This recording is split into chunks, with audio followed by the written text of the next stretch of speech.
어릴 때 얘기 좀 해도 될까요? 예, 좋습니다. 저 무주 네. 무주 좋잖아요.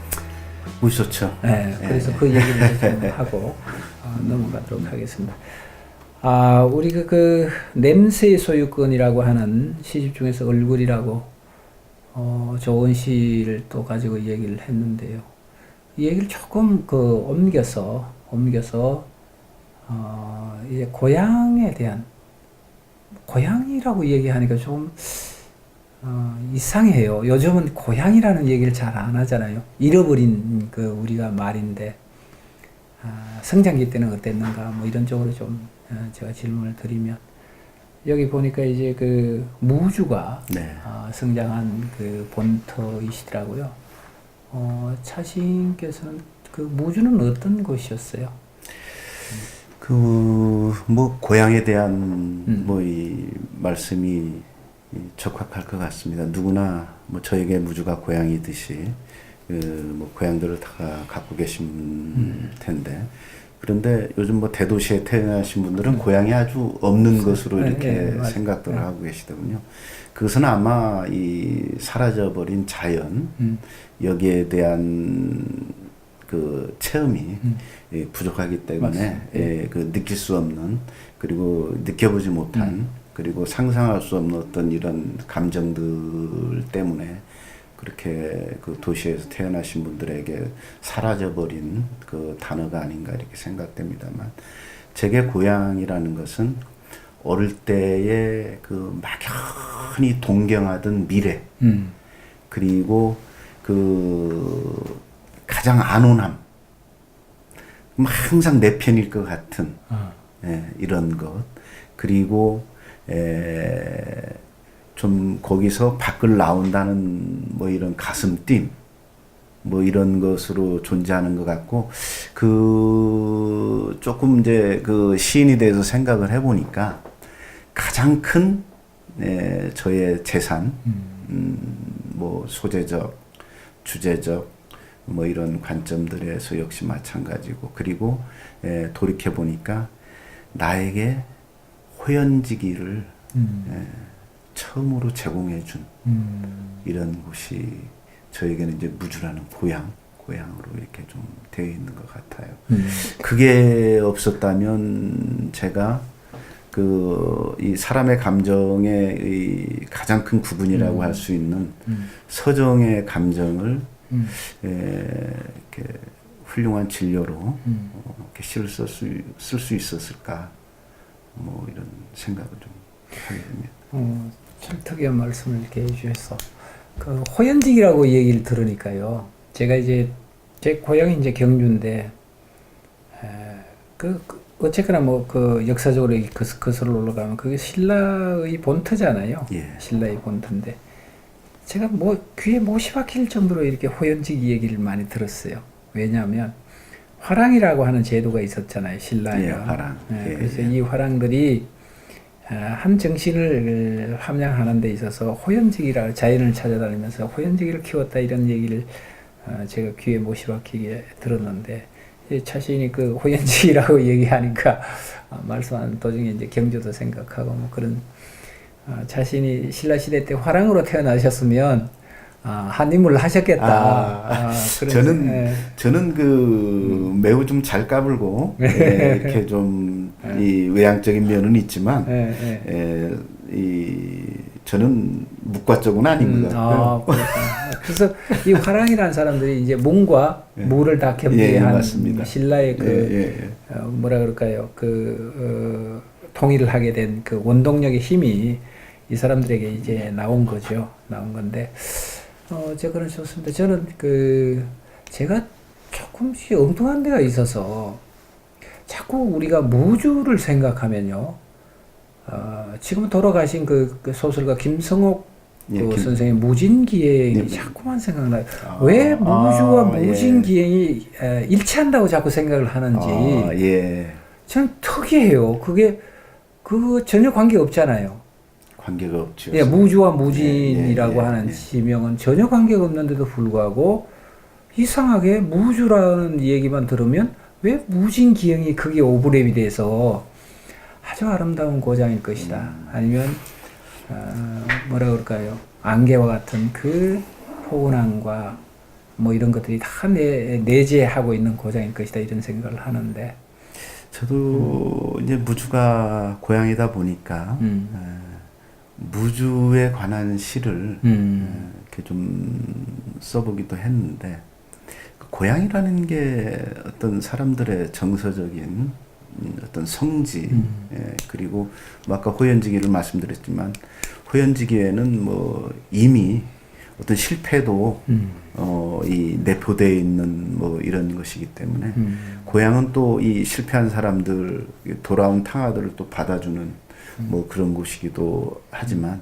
그래서 이제 무주에 관한 이렇게 시를 썼을 때 어떻게 하면 고향이라는 이런 것을 성소를 만들 수 있을까?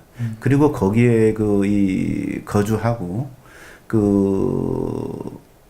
뭐 1차 농경 시대부터 줄곧 대를 이어서 이렇게 대물림해서 사는 사람들 그리고 자식들의 밥을 위해서 자기들의 어떤 근육과 관절을 이렇게 사용하는 분들이 이 생존해 계신 우리 선대들이 아직도 생존해 계시고 하는 곳을 어떻게 하면 이것을 성역화할 수 있을까 하는 주제적 관점으로 이렇게 한번 시를 써보기도 했어요. 그래서 이제 그 제목이 정확한지 모르겠습니다. 풍경의 음자리표라고 해가지고 부제는 무주 돌탑 뭐 이런 거였는데 제가 상당히 비포장도로를 막 구불구불 해서 이렇게 차를 완행버스를 어릴 때 타고 다닐 때 거기에 이 돌탑이 있었습니다. 그 돌탑은 뭐 어떤 종교나 상징성이 아니라 산이나 이런 돌밭을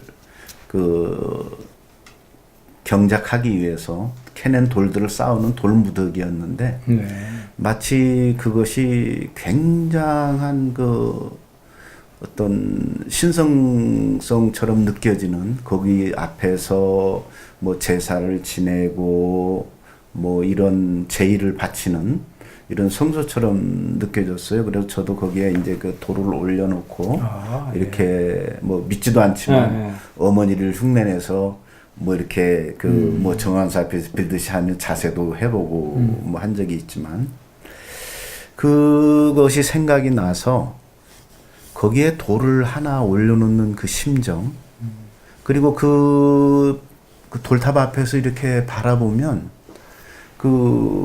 산맥이라든지 새들이 날아다니는 이 비행선이라든지 아니면 냇가가 흐르는 이런 선이라든지 마을과 이어진 길들이라든지 이런 것들이 너무너무 성스러운 거예요. 거기에 오선지처럼 이어져 있는 줄들에 맞추어서 음표처럼 찍혀져 있는 어떤 민가들이며 논밭들이며 이런 것들을 바라볼 때 과연 저 현상들은 무엇을 기준 삼아서 저렇게 존재할까?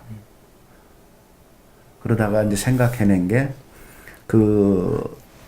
오선지처럼 흐르는 이런 이 굴곡진 선들을 주관하고 있는 게 돌탑 마치 오음계선의 음자리표처럼 자리 잡고 있는 돌탑이 생각이 되어서 그 돌탑을 이렇게 도래를 하나 딱 올려놓고 어떤 누군가가 이렇게 기원을 하며 갈 때 그 돌을 올려놓는 소리에 그 풍경들이 쫑긋 귀를 이렇게 기울이면서 그 음자리표가 명령하는 대로 풍경을 재구성하는 곳이 고향이구나.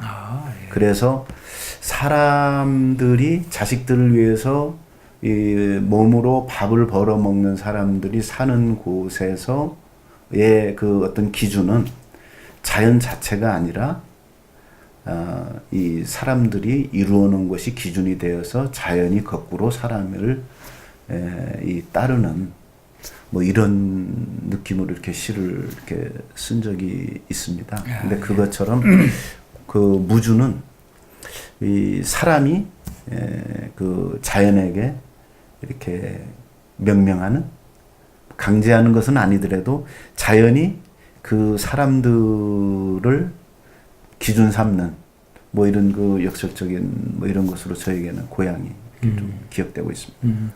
우리가 지리적으로 이렇게 보면 대전 밑이고 예, 장수라고 하는 고장의 중간이 무주인가요? 예, 그렇습니다. 아, 이제 생활권으로 예, 보게 예, 되면 이제 그 전라북도 무주기 때문에 그 행정구역상으로는 전주가 도청 가깝나요? 소재지. 예. 전주가? 근데 상당히 그 인접성이 떨어져 있습니다. 그 뭐 이 그 지나가는 그 뭐 곰티땡가 모티땡가 하는 뭐 이런 데도 지나가야 되고 예, 예. 교통도 상당히 좋지 않아서 상당한 시간이 걸리고 다만 이제 그 이 이북 쪽으로 무주 이북 쪽으로는 이제 그 대전이라는 이 거대 도시와 교통 중심이 그리고 서울이라는 이런 곳이 위쪽에 있기 때문에 무주의 자체는 생활권으로는 대전과 많이 가까운. 금산, 대전. 예, 그렇습니다. 충북 영동. 영동. 네네. 그다음 장수. 예, 장수는 이제 좀 더 밑에 내려가. 사실은 무주와 무진장이라는 뭐 옛날 그 이 지역구의 하나의 개념도 있었지만 그 상당히 동떨어져 있는 장수는 예, 이런 곳입니다. 그러시구나. 그래서 동떨어져 그게 있는 자꾸만 이렇게 그 아까도 제가 말씀드렸지만 무진이라고 하는 무진, 무주 진안 장수 뭐 이런 이렇게 자꾸 연결이 돼서 자꾸 착각을 하게 돼요. 자, 좋습니다. 이제 이 얘기를 조금 이제 본격적으로 넘어와서 자, 이제 두 번째 시집 얘기를 좀 하려고 합니다. 그래서 이게 제목을 보면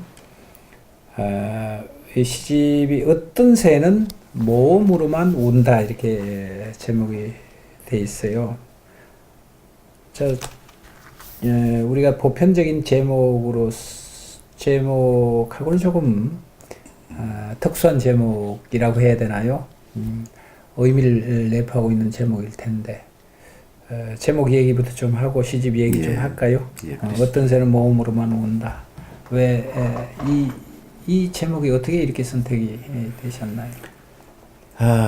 참, 이 시집을 구성을 할 때, 결국은 시인이 자기가 하고 싶은 이야기를 시라는 표현 양태를 통해서 이렇게 적어내지만, 그것을 또 남에게 알리는 것까지가 시인의 의무가 아닌가 생각을 합니다.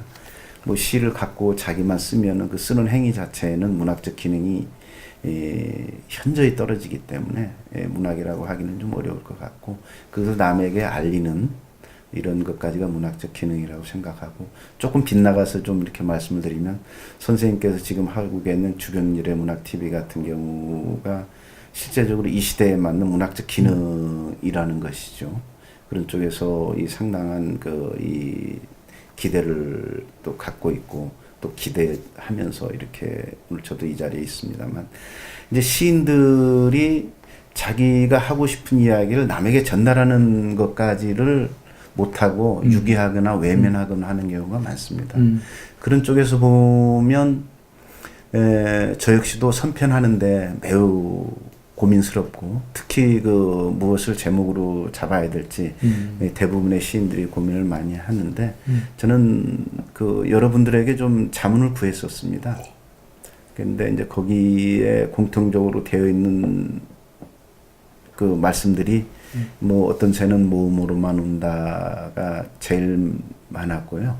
그리고 제가 이 시집에서 조금 힘주었던 부분들이 이 시에서 이 제목에서 내포가 되어 있기 때문에 저는 솔직히 썩 내키지는 않은 제목이었습니다만 이렇게 결정하게 됐습니다. 보통 이제 우리가 시집을 이렇게 출간을 할 때 각 출판사의 편집장이나 관계되신 분들이 상업적인 측면을 좀 고려를 해서 이렇게 제목 붙이기도 하거든요. 근데 이제 지금 우리 선생님은 이제 포지션이라고 하는 출판사를 운영하시고 또 잡지도 지금 발행하고 계시잖아요. 근데 여기 이제 포지션이라고 하는 출판사, 선생님이 손수하고 계시는 출판사에서 이제 펴나온 책인데, 이 제목은 그럼 선생님이 편집자들이 이게 붙인 건가요? 선생님이 이렇게 제목을 붙이신 거예요? 그러니까 그 전적으로 남들이 만들어준 작품이라고 이 하는 게 좀 가까울 것 같고요.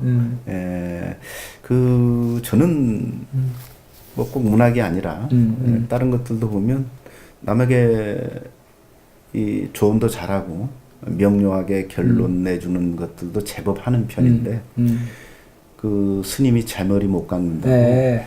저는 제 걸 못 하겠더라고요. 예, 다만 이제 제가 한 것은 저는 이제 그 무채색을 좋아한다 아니면 그 무채색에 대한 나름대로 의미를 부여하는 게 있어서 첫 시집도 그렇고 둘째 시집도 그렇고 이게 무채색으로 이렇게 표지를 디자인했다는 것 그거 하나만 제 뜻이고 아주 그렇습니다. 담백하고 예. 뭐그 제가 이제 좀 어두운 눈이긴 하지만 어떤 새는 모험으로만 온다. 아주 제목이 시 제목으로서는 참 좋다.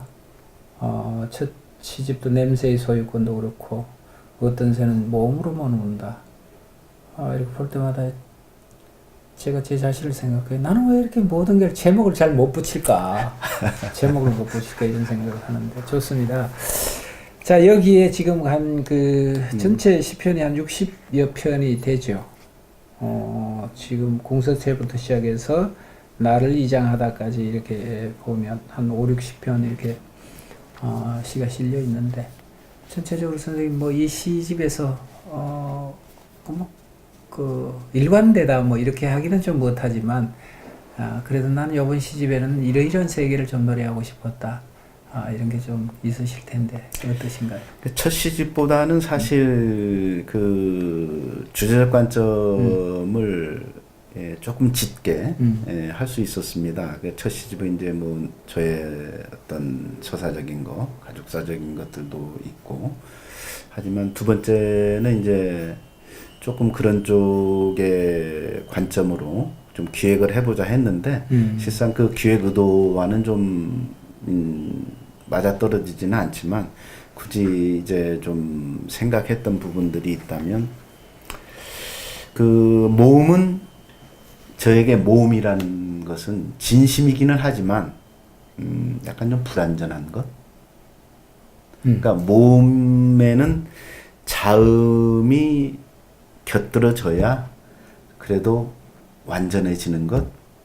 뭐 이런 그 이 관점으로 저에게 좀 자리를 하고 있고요. 그래서 그 이 완성으로 가기 위해서는 소멸되는 거라든지 이 관점이 좀 흐릿한 거라든지 이런 것들이 자음처럼 존재해야 된다. 뭐 이런 것을 좀 하다 보니까 뭐 예를 들어서 그 흑백과 그러니까 무채색과 유채색 이런 조합 그리고 그 우리가 별로 눈여겨보지 않는 무채색이라든지 침묵이라든지 소멸이라든지 뭐 불투명한 뭐 이런 것들이 오히려 반듯하고 드러나고 하는 것들을 완성시켜 준다. 뭐 이런 관점들 그리고 뭐 예를 들자면 그 뭐 복잡한 카오스 정리되지 않은 뭐 이런 것들이 아주 정갈한 그 이런 코스모스 세계를 맞추어 준다, 있게 한다, 막 이런 그런 것들을 조금 이렇게 신경을 쓴 것 같아요. 뭐 아주 심오합니다. 아유 그렇지는 않고요. 그래서 예. 아까 몸 얘기를 잠시 하셨는데 네네. 몸이 그 불명확하다 또는 믿을 수 없는 전체를 다 믿을 수 없는 어떤 것이 몸이다. 모험 자체는 진심이지만 그렇죠. 예, 진심이지만 예, 뭐 결핍이 있다. 예. 그 속에는 네네. 결핍이 있다. 참 특이한 말씀을 이렇게 하셨습니다. 저도 이제 몸에 대한 관심이 지대하게 많거든요. 예. 그래서 몸이란 무엇일까? 우리는 나는 무엇인가 이렇게 얘기를 많이 하잖아요. 나는 누군가 또는 나는 무엇을 생각하고 있는가라고 사람들은 참 얘기를 많이 해요. 근데 나는 내 몸은 무엇인가라고 생각하는 사람들은 별로 없어요. 그죠? 그래서 생각은 곧 몸으로부터 나오는 것이고 몸은 생각의 원천이고 하나의 바탕이다. 이런 생각을 저는 합니다. 그래서 몸이 우리가 감각이 가지고 있는 이 세계가 몸인데 이 몸으로 받아들이고 말하는 것 이런 것들을 이제 뛰어넘어서 시인들은 뭔가를 하려고 하죠. 몸은 불확정적이고 불안한 어떤 것이니까 불안하지 않은 어떤 세계를 이제 지향해 가고자 하는 것이 이제 시인의 지향성인데 아마 이제 이 시집은 어떤 새는 몸으로만 운다라고 하는 이 전체 시에서 아마 이런 요소들이 편편히 다 이렇게 묻어나고 있는 것 같아서 제가 이제 여쭤봅니다. 자, 우선 그 시에 본격적으로 이제 뭐 다는 이게 우리가 소개를 해드릴 수 없고요.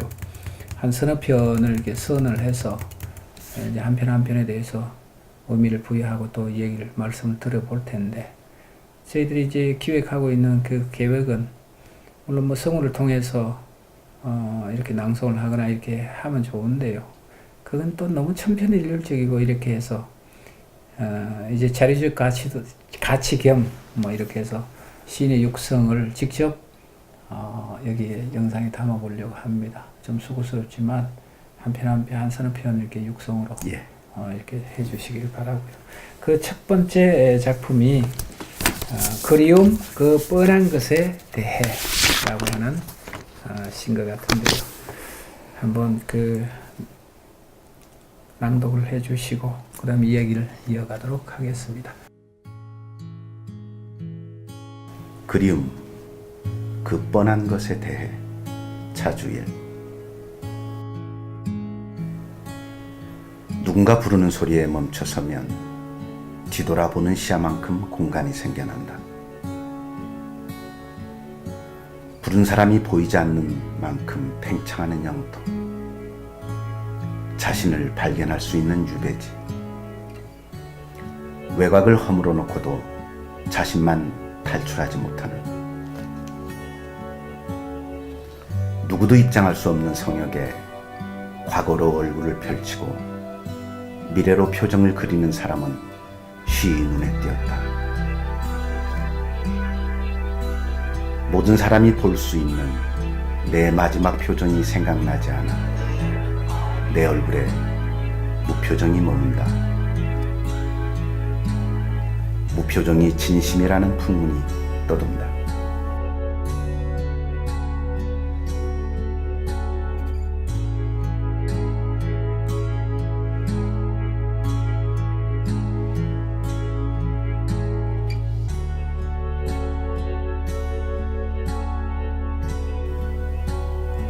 좋습니다. 우리가 이제 그리움 그 뻔한 것에 대해라고 얘기를 하셨는데 우리가 통상적으로 이제 아까도 몸에 대해서 얘기를 했는데 몸으로서 느끼는 어떤 반응이죠. 이 반응에 대한 그리움은 아닌 것 같고요.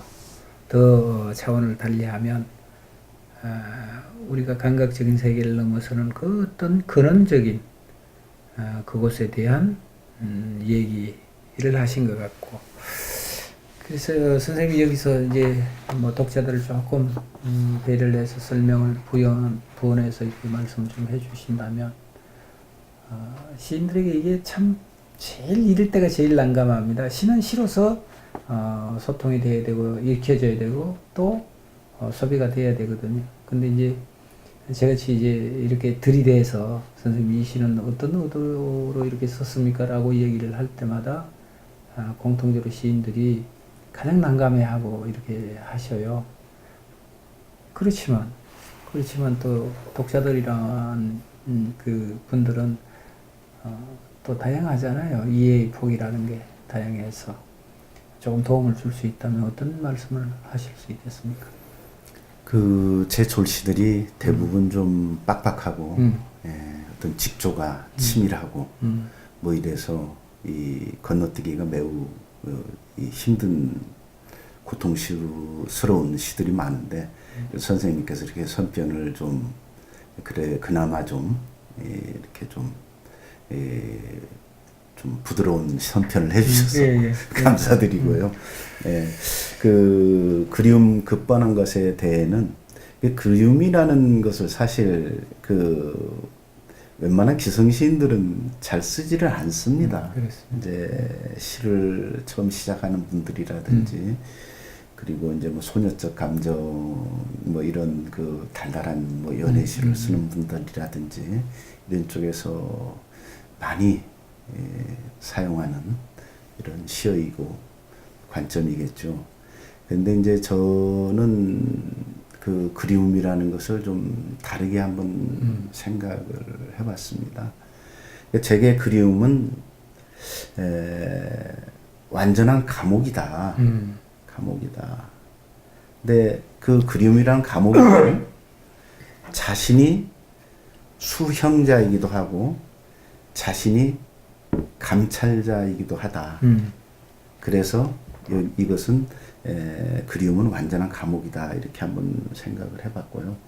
그리고 그리움이라는 한 단어를 표현하려면 사실 모든 인류가 사용한 문화와 언어와 어떤 풍습, 사회, 제도 뭐 이런 것들이 다 다른 이런 사람들이 공통적으로 같은 느낌을 갖지만 그 사람들이 모든 단어를 다 동원해도 아마 표현하기 어려운 이런 감정이 아닐까 뭐 이런 생각을 좀 해봤고요.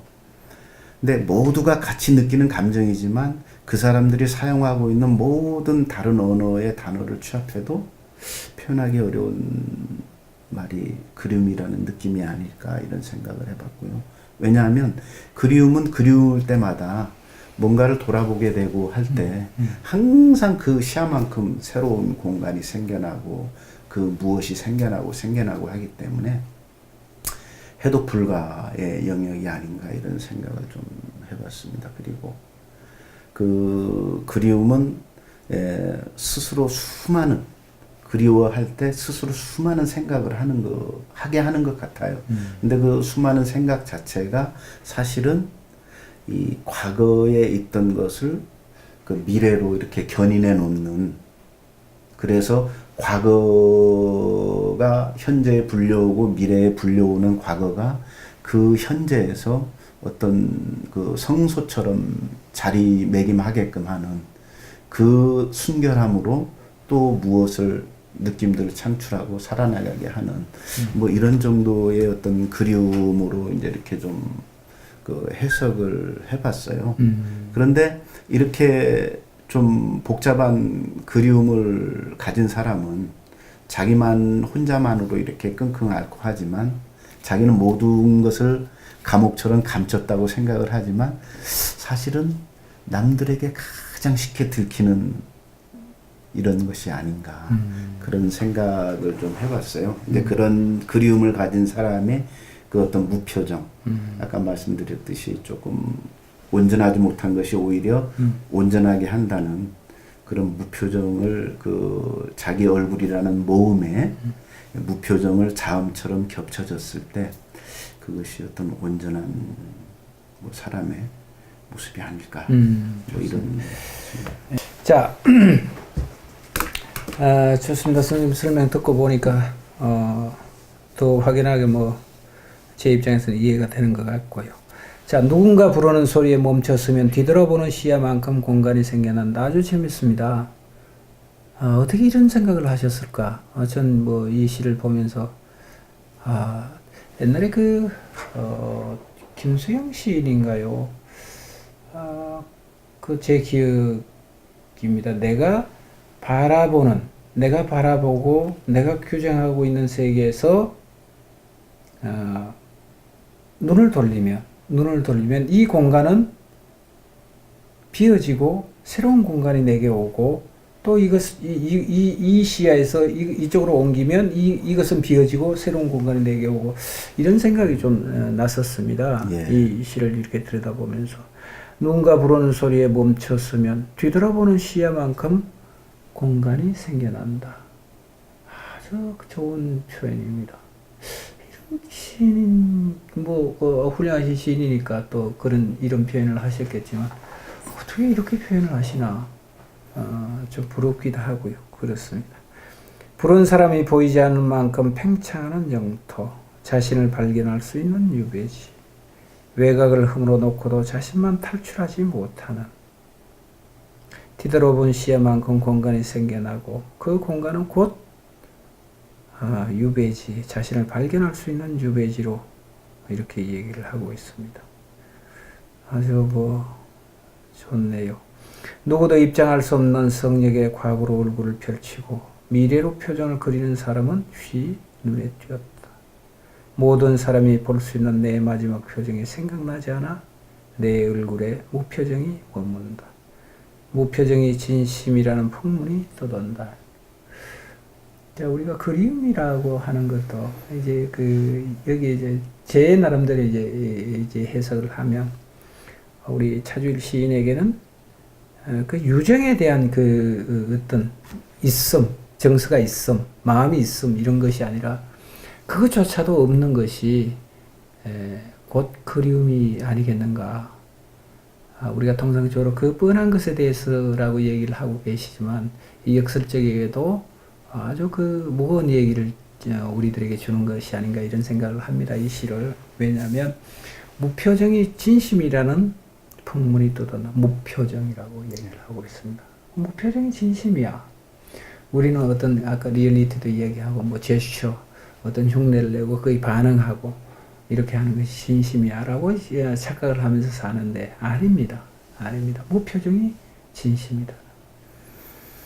그게 참 좋습니다. 저는 너무너무 그게 좋아서, 왜냐하면 뒤돌아보는 시야만큼 공간이 넓어지고 자신을 발견할 수 있는 유배지였고 그 유배지는 곧 무표정이 진심이라고 하는 그 성역입니다. 참 이게 보통이 아니군. 이 시가 야 이거 참 저도 이제 시를 쓰는 입장에서 가끔 가다가 이런 게 덜컥덜컥 이렇게 하면 나는 뭐 했나? 나는 뭐 겸손한 했나? 말씀이십니다. 이런 생각을 합니다. 좋습니다. 자, 여기에 대해서 조금 더 말씀을 해주신 게 있나요, 선생님? 이 시에 대해서. 글쎄 굳이 이야기를 좀 더 드리자면 제가 천착하고 있는 것들 중에 뒤라는 이런, 그리고 얼굴 표정 이런, 그리고 이제 제가 평소에 진심 이런 말들을 많이 이제 사용을 하는데 그 뒤라는 것은 생물학적으로 보면 이제 사후라고도 얘기할 수가 있겠죠. 그리고 이제 예술의 형태를 하는 사람들의 남겨져 있는 어떤 작품 속의 이야기들과 그리고 그것이 효용하는 이런 것들을 뒤라고도 할 수 있겠지만 우리 일반인들, 우리가 시적인 대상에서 이렇게 가지고 오는 일반인들, 이런 분들의 그 뒷모습이 굳이 그 사람의 역사를 다 들춰보지 않아도 그 사람 뒷모습이 그 사람 자체의 전집이기 때문에 그 뒷모습 하나만으로도 충분히 이렇게 해석이 되어지는 것이고, 그것은 가공할 수 없는, 원작자가 가공할 수 없는 이런 이미 기록이 되고 정본이 확정된 상태이기 때문에 이제 그런 관점에서 이제 뒤라는 이런 것을 좀 다른 시에서도 이렇게 좀 하고 있는 편이고요. 얼굴과 표정도 제가 조금 이렇게 달리 하고 있습니다. 그러니까 이제 마치 열매와 씨앗의 차이라고나 할까요? 그러니까 이제 좀 길게 말씀드려도 되죠? 괜찮습니다. 이 열매는 그 자체의 수분 함량이 많아서 그냥 놔두면 이렇게 부패가 돼서 씨앗이 될 수가 없지 않습니까? 근데 그 열매가 결국은 씨앗이 되는데 그것은 제 몸에 갖고 있는 수분을 최고로 말려서, 그러니까 이 수분이 없는 상태는 생물학적으로 죽음이기 때문에 근데 씨앗이라는 것은 자기 어떤 존재 자체에서 그 생명력을 최대한 제거를 해서 가장 아사의 상태가 가까워졌을 때 씨앗이 된다는 거죠. 그러니까 생명을 버려야만 영생을 얻을 수 있는 뭐 이런 정도로 이렇게 열매와 씨앗의 차이를 좀 생각을 하곤 하는데, 그 사람의 얼굴도 표정과는 다른 것. 네? 그 우리가 그 사람의 얼굴을 이렇게 남긴다고 하지만 사실은 그 사후에 남는 것은 그 사람의 얼굴이 아니라 그 사람의 표정이죠. 그 표정이라는 거에서는 상당히 이 여러 가지가 내포가 되어 있기 때문에, 역사도 있고 많은 것들이 되어 있기 때문에, 그런 의미에서 이제 얼굴과 표정을 좀 해서 그런 식의 한번, 그래서 예. 그런 다른 시에서도 이런 식의 상상을 좀 많이 맞습니다. 강제적으로 하는 우리가 편입니다. 여기 예, 보니까 예. 그 장희지 시인인가요? 해설. 예, 해설을 네네, 이렇게 네네. 하셨던데 아주 뭐 적재적소에 이렇게 말씀을 하셔서 무표정과 여러 가지 자주일의 시적 삶과 예. 이런 것들을 아주 그 디테일하게 이렇게 설명을 해설을 해 놓으셨더라고요. 근데 저는 그 지금 이제 그리움 그 번한 것에 대해 조금 읽으면서 선생님 말씀하시는 걸 듣고 이런 생각을 했습니다. 고향이 무주시잖아요. 고향이. 무주를 달리 뭐 그 하문을 어떻게 표현을 하는지 모르겠지만 무주를 달리 표현을 하면 주인이 없는, 그죠? 주인이 없는 거죠. 무주라고. 예, 뭐 한자는 그건 예, 아닙니다. 예, 그거는 예, 아닙니다만 예, 예. 저는 그런 생각을 해요. 좀 엉뚱한 발상을 이렇게 주인이 없는 공간이다. 맞죠? 그건 진심이에요. 주인이 없는 공간은 진심이고 그것이 무표정이고 그것이 진심이고 이것이 이제 차주일 시인의 전체적인 시적 세계를 관통하는 어떤 바탕이 아닌가, 이런 그 좀 생각도 좀 해봤어요. 저는 뭐 제 시세계를 모릅니다. 이제 남들이 이렇게 뭐 읽어주시는 대로 이제 제가 뭐 표정이 제 표정이 되는 거겠죠. 예. 좋습니다. 예. 자, 이제 우리가 두 번째 시로 좀 넘어갈 텐데요. 두 번째 시는 이제 정멸이라고 하는 시로 우리가 좀 선편을 했습니다. 정멸, 차주일. 화덕처럼 깊은 산 아래 다비에 든 마을 내려다보네. 겨울같이 오금을 빌려야 이룰 수 있는 높이에 호름이 저녁밥 짓는 연기 성역을 겹쌓고 노른 성역의 갈빗뼈를 찾아내 끝내 불을 지피고 연기가 섣달 그물을 보듬어 사라지고 잘 탄 삼수처럼 주름 가득한 신들이 오늘의 남은 말씀을 수습하여 조승바랑에 담고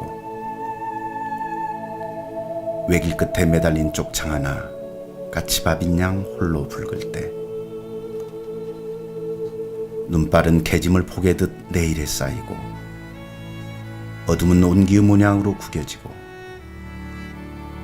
마당 눈밭 위에 정중동 번지는 미열이 남은 홀로미 그림자. 처녀열이 퇴색을 완성하고 얼룩으로 남듯 가맣게 신의 문양으로 넘어가고 있는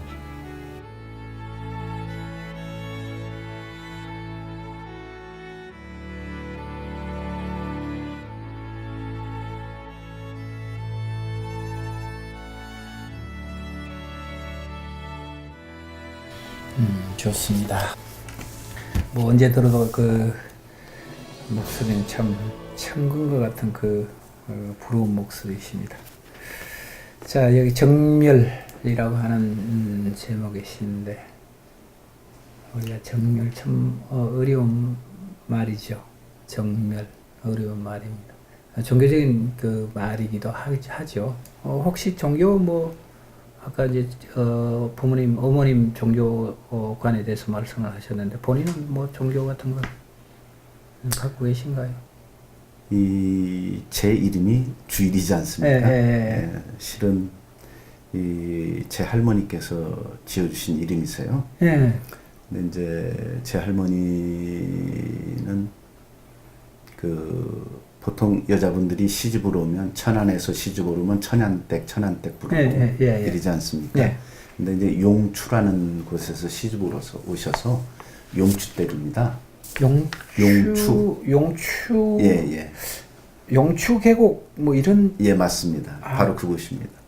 그 용추라는 곳에서 시집을 오셔서 용추댁으로 불리셔야 되는데 그 주민들께서 용추 목댁이라고 이렇게 불러주셨어요. 예, 이제 목사목자를 예. 그만큼 이제 각별한 그 신앙을 갖고 있다는 어떤 뭐 증거겠죠. 예. 근데 이제 그 할머니께서 이제 제가 태어났을 때 지어준 이름이세요.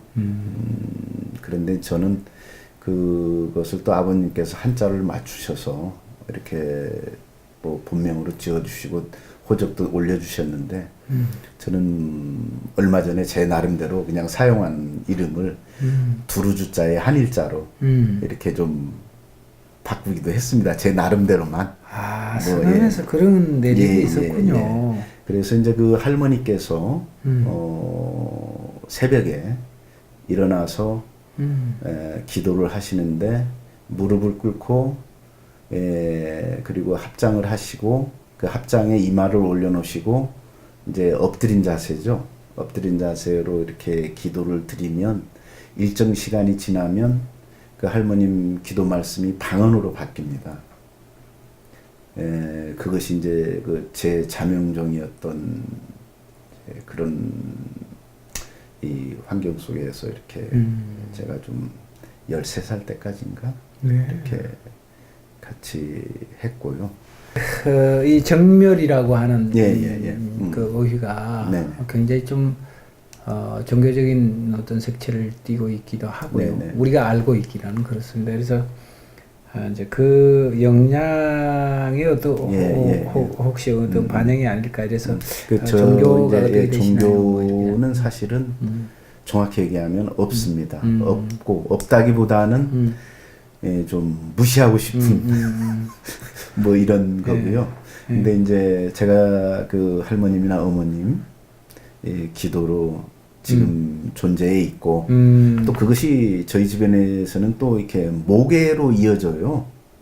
그 뭐 종교를 굉장히 좀 무시하던 제 아내가 오히려 지금 또 닮아가고 뭐 이런 이런 근데 저는 좀 시루를 해서 그런지 아니면 그 수영애미가 좀 엷어서 그런지 그런 걸 잘 좀 이렇게 들어오지는 않고 다만 배척하지는 않되 좀 달리 해석을 해보려고 하는 이런 기질은 좀 갖고 있고요. 따지고 보면 없을 무자의 무종교가 아니고 아니불자의 그쪽의 종교를 좋습니다. 선택한 것 같습니다. 그 이제 말씀 듣고 보는 게 주일이네요. 주일. 주님의 날입니다. 아주 할머니께서는 뭐 독실한 어떤 간절함, 염원을 성함에 이렇게 부여해서 해주신 것 같은데, 참 그렇군요. 좋습니다. 자, 우리가 다시 이제 얘기로 돌아와서 정멸은 우리가 어떤 상태를 우리는 정멸이라고 할까요, 선생님? 저도 제목을 지으면서 너무 큰 게 아닌가, 너무 또 관념적인 게 아닌가, 뭐 이런 생각도 했었습니다만, 그래도 이 졸시에는 가장 적합한 제목이라는 생각 때문에 이렇게 결정을 했고요. 그 제가 갖고 있는 주제적 관점 중에 하나가 보통 사람, 저 사람이 이름 뭔지, 어디서 어떻게 살았는지, 그리고 뭐 어느 정도인지도 모르지만 그렇게 아무렇게나 막 살아도 그 대부분이 이 자식들의 밥을 위해서 일생을 살아나가는 분들이잖아요. 그러니까 이런 분들이 아무렇게나 살다가 아무도 모르게 죽어가는 보통 사람들이 드러나지 않고 아주 조용히 움직이는 그 이 일상, 이런 것들은 사실은 그 어느 이 위인들이나 성현들보다도 성스러운 존재다 하는 것을 증명하는 그 주제적 관점으로 제가 시를 쓰는 부분이 있습니다. 그래서 그런 그 남모르는 사람, 내 어머니가 될 수도 있고 내 할머니가 될 수도 있고 그저 다른 문명의 사람일 수도 있고 자식들의 밥을 위해서 이렇게 일생을 살아나가는 그 여성 관점, 이분들을 아주 성스러운 존재로 이렇게 한번 올려놔 보자, 증명해 보자 하는 그 의도적인 그로 쓴 작품들입니다. 예, 예. 우리가 보면 이제 정멸이라고 하면 아까 이제 제가 종교 뭐 이렇게 얘기했는데 뭐 드러내면 불교에서 가장 그 이상적으로 추구해 가고자 하는 세계가 정멸이거든. 그 정멸은 곧 나라고 하는 이 아상으로부터 벗어나는 세계죠. 그럼 내가 있다는 것은 욕망이 지배하는 세계고 그게 다 있는 나의 삶이죠. 이제 그런 것들로부터 벗어난 뭐 이런 쪽으로 우리가 좀 해석을 할 수가 있는데요. 자, 여기에 보면 참 아름답네요. 화덕처럼 깊은 산 아래 다비에 든 막을 내려다본다. 다비에 든다. 우리가 통상적으로 이제 육이라고 하는 개념이잖아요. 나라고 하는 개념. 아까 이제 감각이 얘기했지만 몸이라고 하는 개념인데 이것을 벗어버리는 세계가 정멸이다 보는 거죠. 그럼 이 육이 사라진다. 그럼 내가 소멸하냐? 내가 없어져 버리냐? 그런 것은 아니고요. 제가 볼 때는 그렇습니다. 그런 것은 아니고 다비에 든다는 것은 곧 새로운 어떤 세계에 대한 도래죠. 새로운 세계가 온다는 거죠. 그래서 그런 차원에서 이렇게 보면 화덕처럼 깊은 산 아래 다비에 든 마을 내려다본다. 이것이 정멸이군. 오케이, 정멸이군. 겨울같이 오공을 빌려야 이룰 수 있는 높이에 홀로미 저녁밥 짓는 연기 성력을 겹사코 이렇게 나옵니다. 자, 이 모든 그 이미지에서 도련하게 이렇게 돋아져 나오는 그 세계는 뭐 한마디로 우리가 얘기한 평화, 사랑, 온기 이런 게 아닐까 이런 생각이 들어요. 그래서 어머니가 지피는 그 연기입니다. 저녁밥을 지으면서 어머니가 지피는 그 연기 속에는 성력에 누구도 거기에 범접할 수 없는 욕망이 개입하거나 아니면 세속적인 어떤 그 뭐라 그럴까요? 삶의 아기다툼이 다 물러간 그 공간이 성력이 되는 것 같은 생각이 듭니다. 그래서 참 좋네요. 노을은 성적의 갈비뼈를 찾아내 끝내 불을 지피고 연기가 섣달 그 몸을 보듬어 사라지고 잘 탄 참수처럼 주름 가득한 신들이 오늘의 남은 말씀을 수습하여 초성 바랑에 담고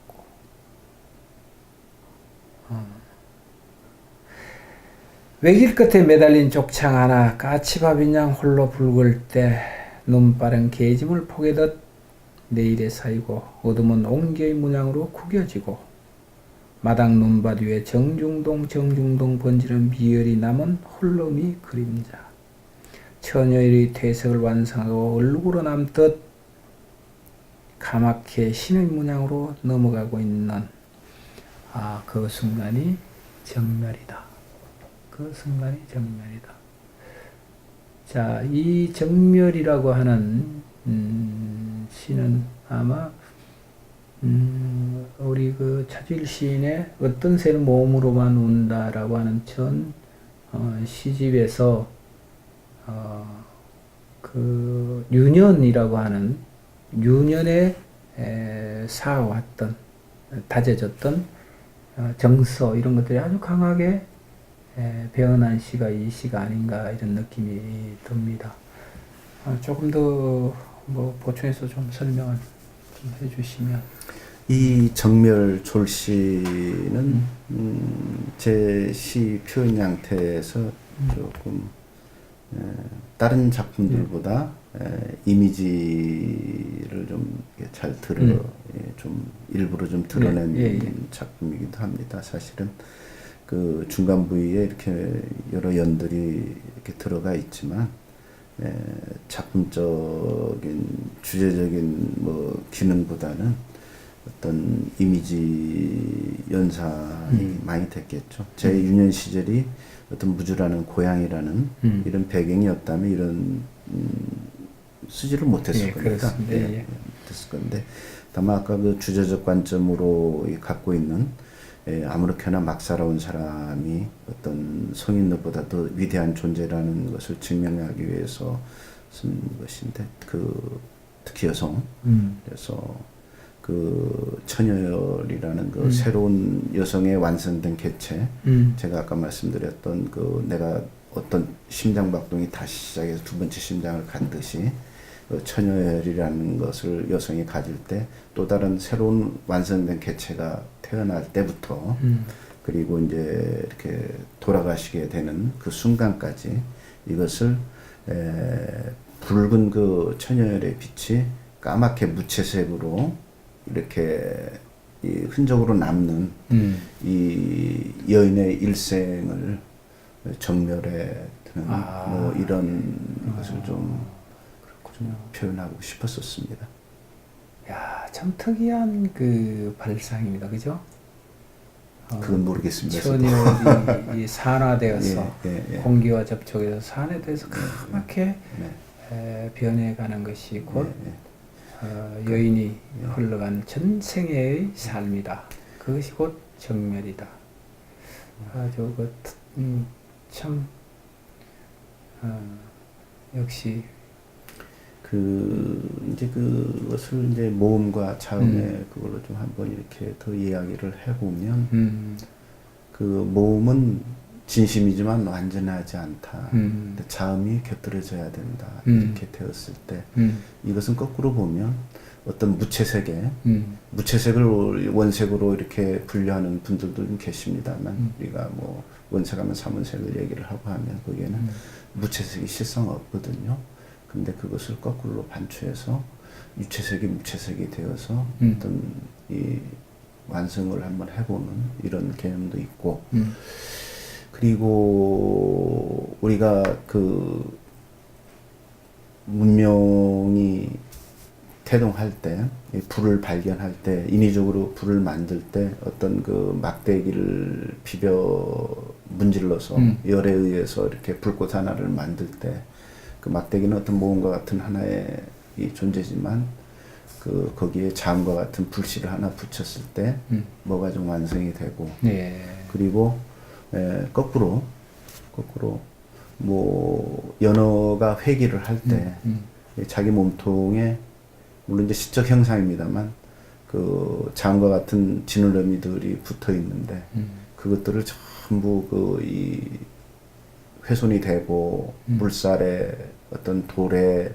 그리고 그 어떤 먹이 사슬에 의한 뭐 이런 것들에 훼손당해서 몸통 지느러미가 그냥 빨간 그 핏빛만 남았을 때 자음이 훼손되고 몸만 남았을 때 어떤 그 산란을 하고 하는 뭐 이런 그런 것을 좀 연상을 하면서 처녀열이 그 신의 문양으로 그러니까 까만 얼룩으로 남는 뭐 이런 것을 한번 상상해요. 재밌네요. 참 재밌습니다. 저는 이제 말씀을 이렇게 듣는 도중에 이제 생각나는 건데 완성이란 무엇인가?